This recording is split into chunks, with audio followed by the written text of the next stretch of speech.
Hello students, again we will start or we will continue the nervous system. In this today we will start from peripheral nervous system. So we have already completed that the central nervous system. So today we will start peripheral nervous system. So what is peripheral nervous system? Peripheral nervous system, it is the most of the nerve of peripheral nervous system are composed of sensory nerve fiber which will be conveying afferent impulses from sensory and organ to the brain. Means जो peripheral nervous system है, it will be most of, ये किससे मिल करके बना है, it will be most of nerve of peripheral nervous system which is composed of, किससे मिल करके बना है, it will be composed of sensory nerve fiber से मिलके बना है and it will be conveying afferent impulses. जो efferent और afferent impulses होते हैं वो we will discuss in next slide. So it will be afferent impulses from sensory and organ to the brain and motor nerve fibers. और motor nerve fibers जो होते हैं वो किसके लिए responsible है? It will be conveying the afferent impulses. जो afferent impulses हैं उनको convey करते हैं message from the brain. brain से जो message है उसको वो convey करते हैं through the spinal cord. कहाँ से? Through the spinal cord to the effector organs. Effector organ क्या है मैंने आपको already बता दिया है. So the peripheral nervous system, it will be divided in two parts, that is afferent division means sensory division, then efferent division, that is motor division. Then the efferent division, it will be again divided in two types, that is somatic system. So voluntary and autonomic nervous, that is involuntary. So in this first is the somatic. So first one is the somatic nervous system. The somatic nervous system or voluntary nervous system is the part of peripheral nervous system. ये peripheral nervous system का part है. The somatic nervous system include both. Somatic nervous system में दोनों ही चीजें होती है. It contains afferent nerves and efferent neurons. मतलब इसमें afferent nerves भी होते हैं और efferent nerves भी होते हैं. न्यूरॉन्स होते हैं. Sensory neuron convey input from receptor for somatic senses. मतलब जो सेंसरी न्यूरॉन्स होते हैं इट विल बी कन्वे क्या को किस चीज को कन्वे करते हैं, it will B convey input from receptors for somatic senses. जो सोमैटिक सेंसेस है लाइक टेक्टाइल सेंसेशन है, थर्मल हो गया, पेन हो गया, प्रोपायरोसेप्टिक सेंसेशंस होते हैं वो हो गया, वो सारी चीजों को ये क्या करता है, जनरेट करता है. And from receptor for special senses. मतलब ये जो रिसेप्टर्स है वो कहाँ से आ रहे हैं, it will be comes from the special senses. So proprioceptive sensation. Proprioceptive sensation means क्या है, इट इज सेंसरी रिसेप्टर. एक टाइप का सेंसरी रिसेप्टर है जो क्या करता है, which receives the stimuli from within the body. मतलब हमारे बॉडी में कोई भी स्टिमुलाई अगर है, लाइक कोई हमको टच करता है या कोई हमको पिंच करता है तो वो हमको क्या होता है पता चलता है. Specially one that respond to position और मोमेंट. और ये मतलब स्पेशली कब ये रेस्पॉन्ड करेगा, when we will change the position और एनी मोमेंट, जब हमारे बॉडी में कोई मोमेंट होता है. So from receptor for special senses. मतलब स्पेशल सेंसेस लाइक साइट हो गया, हियरिंग हो गया, taste, smell and equilibrium. So these all things which will be comes under the somatic nervous system. So this is afferent. This one is the afferent nerve which will be connected to the afferent and efferent. दोनों ही किससे connected है, हमारे spinal cord से connected है. So the efferent nerve जो है वो क्या है, इनपुट होता है. मतलब स्पाइनल कॉर्ड में ये जाता है और ये यहाँ से निकल करके मसल्स को क्या करता है, सिग्नल जो है वो देता है. Then autonomic nervous system. अभी हमने somatic nervous system पढ़ा. Now we will deal about autonomic nervous system. So the autonomic nervous system is involved in a complex or reflex activities. मतलब कि in our body there will be some reflexes. You will studied in third year medical surgical nursing, or in physical examination also there will be some reflexes, as you have already studied the physical assessment.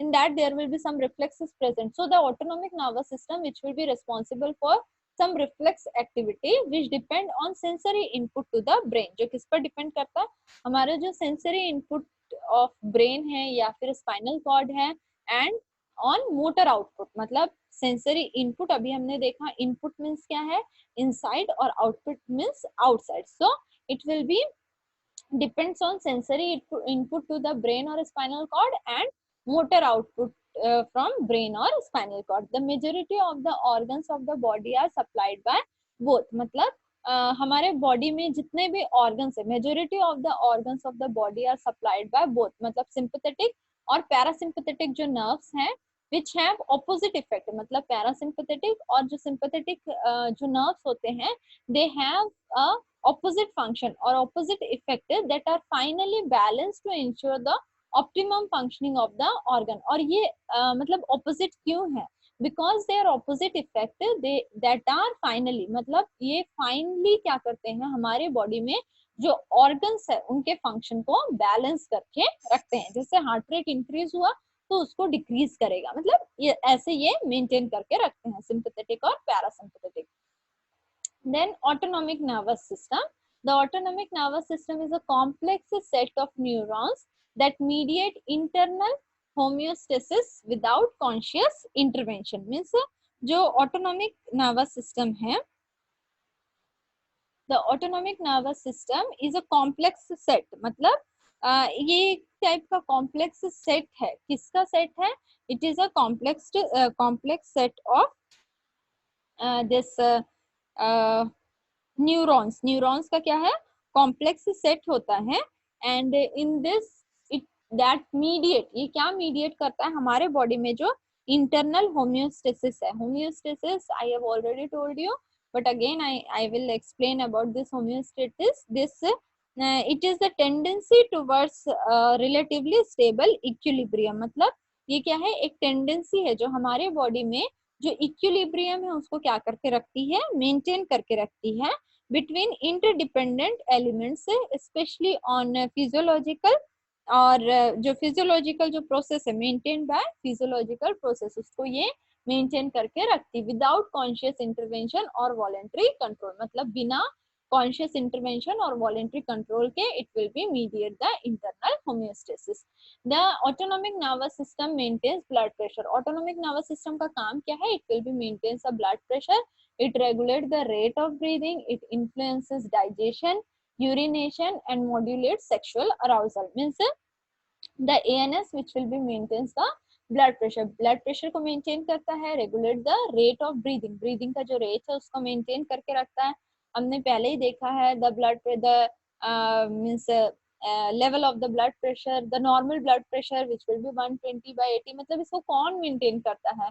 The rate of breathing that will be means there will be some specific rate of breathing in human being, तो उसको कौन maintain करता है? It will be maintained by the autonomic nervous system. Then there are two main branches to the ANS के जो two branches हैं, so there will be sympathetic nervous system and the parasympathetic nervous system. So what is sympathetic and parasympathetic nervous system? So the sympathetic autonomic nervous system, it is the part of the autonomic nervous system, मतलब ये autonomic nervous system ही दो part में divide हुआ है. So it located near the thoracic and lumbar region. ये कहाँ पे present रहता है? स्पाइनल कॉर्ड के thoracic और lumbar region के पास में प्रेजेंट रहता है. Its primary function is to stimulate the body's fight or flight response, मतलब कि ये हमारे बॉडी में इसका प्राइमरली फंक्शन क्या है? It stimulate the body, means when the body is in a danger situation, अगर हमारी बॉडी किसी डेंजर सिचुएशन में है, so in that time this sympathetic autonomic nervous system ये क्या काम करती है? इट फाइट, या तो वो लड़ाई करेगा, या तो वो हमारे बॉडी को प्रोटेक्ट करने की कोशिश करेगा, या फिर फ्लाइट, या फिर वो क्या होगा, भाग जाएगा. वो नहीं, उसके लिए वो चीज पॉसिबल नहीं है. Like if the patient is having the problem of cerebrovascular accident, अचानक से पेशेंट के बॉडी में सेरेब्रोवास्कुलर एक्सीडेंट हो गया, तो जो cerebrovascular accident means the blood clot which will be present in the brain suddenly. So in that condition जो sympathetic autonomic nervous system है वो क्या करेगा, हमारे वो तुरंत क्या होगा, स्टिमुलेट होगा. और स्टिमुलेट होकर के वो हमारे बॉडी के लिए फाइट करेगा, ताकि हमारी बॉडी क्या ना हो, तुरंत अनकॉन्शियस स्टेट में न जाए। लेकिन जब वो उससे नहीं हो पाता है, या तो वो फाइट करेगा या वो फ्लाइट कर जाएगा। अगर नहीं हो पाता है, उसके लेवल से आगे बढ़ जाता है, सो इन दैट कंडीशन क्या होगा, पेशेंट जो है वो अनकॉन्शियस स्टेट में चला जाएगा। And it does this by regulating, मतलब ये हमारे हार्ट रेट को, रेट ऑफ रेस्पिरेशन, पिपलिरी रेस्पॉन्स और बहुत सारी चीजों को क्या करता है, मेंटेन करता है। So when the patient is in unconscious state, the regulation of the heart which will be also affected, the pupillary response which will be also affected, the rate of respiration which will be also affected, means many things which will be affected. So this is called as sympathetic, means simply आपको याद रखना है कि इसका जो basic function है, ये क्या करता है, it stimulate the bodies fight और फ्लाइट रेस्पॉन्स। मतलब हमारे बॉडी में जो फाइट और फ्लाइट रेस्पॉन्स है वो कौन जनरेट करता है, it will be generated by the sympathetic autonomic nervous system. Then next is the parasympathetic autonomic nervous system. It is located in between the spinal cord and the medulla. पहला जो है वो कहाँ होता है sympathetic, it will be located near the thoracic or lumbar region in the spinal cord. spinal cord के thoracic और lumbar region में होता है. But the parasympathetic autonomic nervous system, it is located in between the spinal cord और medulla oblongata. medulla oblongata क्या है, it is the part of the brain का, brain stem का क्या है, पार्ट है. Its primary stimulate the bodies, मतलब ये बॉडी को कहाँ कैसे स्टिमुलेट करता है, रेस्ट एंड डाइजेस्ट. वो क्या कर रहा है, फाइट करता है, लेकिन ये बॉडी को क्या प्रोवाइड करेगा, रेस्ट प्रोवाइड करता है, डाइजेशन प्रोवाइड करता है, फीड करता है और ब्रीड करता है. मतलब ये रेस्पॉन्स किसका होता है, पैरासिम्पथेटिक ऑटोनॉमिक नर्वस सिस्टम का. अगर हमारे बॉडी में फाइट और फ्लाइट रेस्पॉन्स है, तो हमारे बॉडी में क्या होना है, रेस्ट भी हमको जरूरी है. तो वो कौन प्रोवाइड करेगा, it will be provided by the parasympathetic autonomic nervous system. So what is the difference between the sympathetic and parasympathetic nervous system? The sympathetic nervous system prepare the body for fight or flight response. मतलब अगर हमारे body किसी potential danger में आ जाता है, like accidental injury हो गया, या फिर गन शॉट इंजुरी हो गई, या कुछ सडन इन्फेक्शन हो गया, तो उस कंडीशन में कैसे हमारे बॉडी को फाइट करना है या फ्लाइट करना है, वो उसके लिए कौन प्रिपेयर करता है, it will be prepared by the sympathetic nervous system. On the other hand the parasympathetic nervous system inhibit the body from overworking. मतलब हमारा जो बॉडी है उसको ओवरवर्किंग से, ज्यादा काम करने से उसको इनहिबिट करता है, रोकता है, and restores the body to a calm and composed state. और हमारा जो बॉडी है उसको, मतलब उसमें जो कामनेस है, और मतलब कामनेस को क्या करता है, रीस्टोर करता है, कि हमारा बॉडी क्या हो जाए, काम हो जाए, रिलैक्स हो जाए. वो कौन करेगा, it will be done by the parasympathetic nervous system.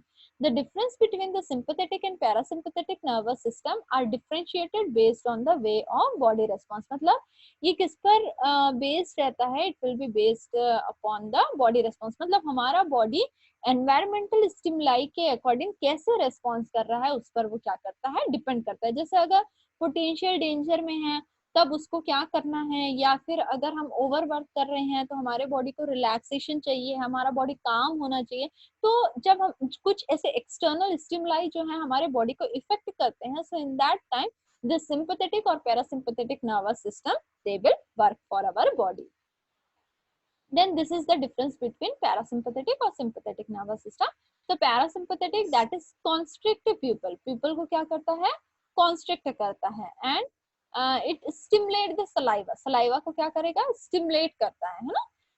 Then slow heartbeat. मतलब जब हमारी बॉडी रिलैक्स होती है तो क्या होता है, हार्ट बीट जो है वो स्लो हो जाती है. देन कॉन्स्ट्रिक्ट एयरवे, हमारा जो एयरवे है वो क्या होगा, उसमें कंस्ट्रिक्शंस आने लगते हैं. And stimulate the activity of stomach. हमारा जो स्टमक की जो एक्टिविटी है उसको ये क्या करता है, स्टिमुलेट करता है. स्टिमुलेट, ये स्टिमुलेट क्यों बोल रहा है, क्योंकि ये क्या है, what is the function of this parasympathetic, that will be feed and breed, है ना. हम लोग जो खा रहे हैं वो कैसे ब्रीड होगा. And next is the stimulate gall bladder. Gall bladder को क्या करता है, स्टिमुलेट करता है. Then these organs which will be stimulate, in that condition only they will be able to do the proper functioning, and they will relax also. Then stimulate activity of intestine. जो intestine की जो activity है उसको भी stimulate करता है, at it will B also contract the bladder. तो जब ब्लैडर कॉन्ट्रैक्ट होगा तब क्या होगा, यूरिन जो है वो बाहर निकलेगा। In that time we will relax. The next is the sympathetic nervous system. Dilate pupil, pupil को क्या करता है, डायलेट करता है। मतलब अगर पेशेंट डेंजर स्टेज में है तो प्यूपल हमारा जो है वो कैसा हो जाएगा, डायलेट हो जाता है। Then next is the inhibit salivation. Salivation को क्या करता है, रोकता है। So that is not a normal thing, है ना।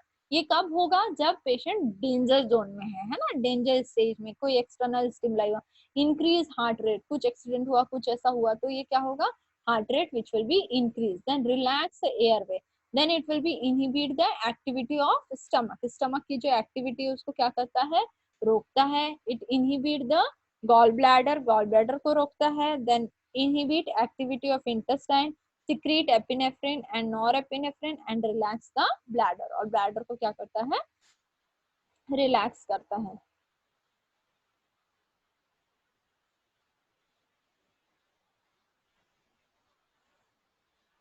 Then next is the summary of peripheral nervous system। So peripheral nervous system जो है वो क्या है, it is the channel for relay of sensory और motor impulses। एक चैनल है हमारा सेंसरी और मोटर इम्पल्सेस के, जो किसके between, in between the central nervous system, मतलब सेंट्रल नर्वस सिस्टम के को एक कनेक्शन प्रोवाइड करता है। On one hand and the body surface skeletal muscle और intestinal organ on the other hand. मतलब एक साइड देखे तो हमारा बॉडी सरफेस स्केलेटल मसल हो गया, और दूसरे तरफ देखे तो ये जो हमारे इंटरनल ऑर्गन है वो सबको ये क्या करता है, उसके बीच में एक इम्पल्सेस को जनरेट करता है और एक कनेक्शन मेंटेन करता है सेंट्रल नर्वस सिस्टम और पेरिफेरल नर्वस सिस्टम के बीच में। Then neurons which carry information from the body to the central nervous system are called sensory neurons. मतलब जो न्यूरॉन्स सेंट्रल नर्वस सिस्टम से मतलब न्यूरॉन्स जो इंफॉर्मेशन कैरी करके ले करके जाते हैं बॉडी को, body to the central nervous system are called, इसको हम लोग सेंसरी न्यूरॉन्स बोलते हैं। Whereas neurons which carry information from the central nervous system, मतलब जो बॉडी से सेंट्रल नर्वस सिस्टम में इंफॉर्मेशन कैरी करके जाते हैं, that is called as sensory neurons. But when the neurons which carry information from, जो central nervous system से information ले करके रेस्ट ऑफ द बॉडी, मतलब जो बॉडी के दूसरे पार्ट को पहुंचाते हैं, that is called the motor neurons. मतलब ये दोनों में डिफरेंस है। सेंसरी न्यूरॉन्स जो है वो बॉडी से सेंट्रल नर्वस सिस्टम को इंफॉर्मेशन ले जा करके दे रहा है, और जो मोटर न्यूरॉन्स होते हैं वो क्या करते हैं, सेंट्रल नर्वस सिस्टम से रेस्ट ऑफ द बॉडी को जो क्या बोलेंगे, इंफॉर्मेशन जो है वो ले जाके देते हैं। The cell bodies of peripheral neurons are often found grouped into clusters, that is called as ganglia. मतलब जो सेल बॉडीज है which will be present in the peripheral neuron are often found grouped into clusters, जो group में क्या रहते हैं, clusters में रहते हैं, that is called as ganglia. The somatic nervous system is composed of spinal nerve और cranial nerve। somatic nervous system spinal nerve और cranial nerve होता है। the cranial nerve are the ones that exit from the brain। जो cranial nerve है वो कहाँ से exit होते हैं, it will be exit from the brain, and the spinal nerves are the one that exit from the spinal cord। मतलब जो cranial nerve है ये brain से exit होगा, और जो spinal nerve है वो कहाँ से बाहर निकलता है, spinal cord से। the somatic nervous system control skeletal muscle। जो somatic nervous system है वो skeletal muscle को control करता है, as well as जो एक्सटर्नल सेंसरी ऑर्गन है, external sensory organ such as skin, ear, nose, eyes, तो ये सब क्या है, एक्सटर्नल सेंसरी ऑर्गन है। तो इसको कंट्रोल कौन करता है, it will be controlled by the somatic nervous system. This system is said to be voluntary. Then the autonomic nervous system is the part of peripheral nervous system which will be responsible for regulating the involuntary body system। involuntary body system मतलब हमारा heart rate हो गया, sorry हमारा heart, हमारा lungs हो गया, हमारा stomach हो गया, तो वो सब मतलब ब्लड फ्लो हो गया, हार्ट बीट, डाइजेशन और ब्रीदिंग को कौन सर्कुलेट करता है या रेगुलेट करता है, it will be regulated by the autonomic nervous system. Then involuntary action are controlled by antagonistic action of the two division of the autonomic nervous system, the sympathetic and parasympathetic divisions। ये हमने पहले पढ़ लिया है कि involuntary जो actions है they are controlled by antagonistic actions of the two division that are of autonomic nervous system. In that there will be two, the sympathetic or parasympathetic. Then stimulation from sympathetic nerves, which will be dilate the pupils, accelerate the heartbeat, increase the breathing rate, and inhibit the digestive tract. The parasympathetic system returns the body function to normal after have been altered by sympathetic stimulation. मतलब जब हमारा body में heart beat increase हो गया है, breathing increase हो गया है, डाइजेशन इनिबिट हो गया है, तो पैरासिम्पथेटिक जो सिस्टम है वो क्या करता है, हमारे बॉडी के जो फंक्शन है उसको वापस रिटर्न लाता है नॉर्मल फंक्शन में. Have been altered by sympathetic stimulation, मतलब कैसे, by the sympathetic stimulation. Then sensory information and reflexes. The central nervous system that is receive a constant bombardment of messages from receptors throughout the body about changes in both the internal and external environment. These receptors are sense organs that change from forms of energy in the real world. मतलब जो central nervous system है वो क्या करता है, it receive constant bombardment of the messages. मतलब जो constant message है, कहाँ से हमको ये मैसेज आ रहा है, इंटरनल और एक्सटर्नल, हमारे बॉडी के फ्रॉम रिसेप्टर्स, रिसेप्टर्स के थ्रू आउट द बॉडी. हमारे बॉडी में जितने भी ये सब चीजें रिसीव हो रहा है body about changes in both internal और एक्सटर्नल, जो भी एनवायरमेंट के थ्रू इंटरनल एक्सटर्नल जो भी हमारे बॉडी में चेंजेस हो रहे हैं वो कौन रिसीव करता है, सेंट्रल नर्वस सिस्टम रिसीव करता है. दिस रिसेप्टर्स आर, और ये रिसेप्टर्स कौन से हैं, सेंस ऑर्गन्स हो गया, that change from the energy in the real world. मतलब जो क्या करता है, एनर्जी को रियल वर्ल्ड में चेंज करता है into the energy of nerve impulses. मतलब रियल वर्ल्ड से हमारे जो नर्व इम्पल्सेस है उसमें जो एनर्जी है वो क्या होती है, चेंज होती है, which are conducted to the central nervous system by sensory neuron. जो कैसे कंडक्ट होता है, it will be conducted to the central nervous system. Central nervous system से कंडक्ट होता है बाय किसके थ्रू होता है, it will be through the sensory neurons. Then receptors that provide the CNS with information about body position are called proprioceptors और kinesthetic receptors. मतलब जो receptors हैं जो क्या करते हैं, which will be provides, जो क्या provide करते हैं, that will be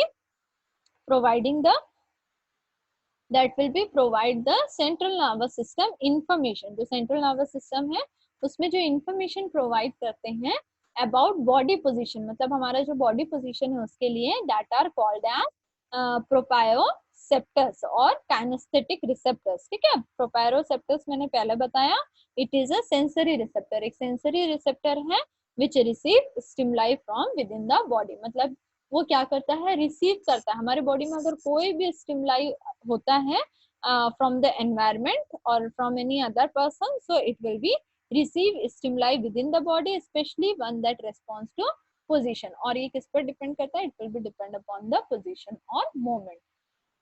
Then is reflex. A reflex arc is the nerve pathway from the receptor to the central nervous system, from the central nervous system along a motor pathway back to the effector organ. मतलब ये जो this reflex arc is the nerve pathway from the receptor to the central nervous system and from the central nervous system along. मतलब ये एक nerve pathway में present होता है this reflex arc from the receptor to central nervous system. मतलब जो receptors हैं, कहाँ के receptor, central nervous system के, and from the central nervous system, और सेंट्रल नर्वस सिस्टम से ये कहाँ जाता है, it along a motor pathway, motor pathway में जाकर के बैक टू इफेक्टर ऑर्गन्स, और फिर ये कहाँ चला जाता है, जो हमारे इफेक्टर ऑर्गन्स है जैसे मसल्स हो गए वो सब में ये क्या होता है, बैक, इसका जो पाथवे है वो बैक हो जाता है. Reflex contraction of skeletal muscle can occur in response to sensory input. Means ये जो रिफ्लेक्स है, there will be biceps reflex, triceps reflex. मतलब हम जब बाहर से कोई सेंसरी इनपुट लगाते हैं तो स्केलेटल मसल में क्या मूवमेंट हो रहा है, उसमें कॉन्ट्रैक्शन हो रहा है, रिलैक्सेशन हो रहा है, क्या हो रहा है, इसको हम लोग देखते हैं. ये आप लोग आगे के क्लास में आप लोग पढ़ेंगे, थर्ड ईयर सब में पढ़ेंगे जब आप लोग ब्रेन से रिलेटेड डिसऑर्डर्स पढ़ेंगे. And is not dependent on activation of higher brain center. लेकिन ये किस पर डिपेंड नहीं करता, it will be not dependent on activation of higher brain center. One purposes of a reflex is to provide a rapid means of removing a limb from a source of pain. मतलब इसका क्या purpose है? Reflex is to provide, जो हमारा reflexes है वो क्या provide करते हैं? It will be providing a rapid means of removing a limb, जो हमारे लिम्ब है वो उनका मूवमेंट कैसा हो रहा है from a source of pain. जब हमको पेन देते हैं, मतलब रिफ्लेक्स देखने के लिए एक नी हैमर होता है, उसके थ्रू पेन दिया जाता है, तो उसमें हमारे जो लिम्स हैं वो क्या कर रहे हैं, उनमें क्या मूवमेंट हो रहा है, उसको हम लोग क्या करते हैं? फाइंड आउट करते हैं. So it will be also related with our central nervous system. That's why I have told you about this reflex arc. So these all about the topic of nervous system. So thank you.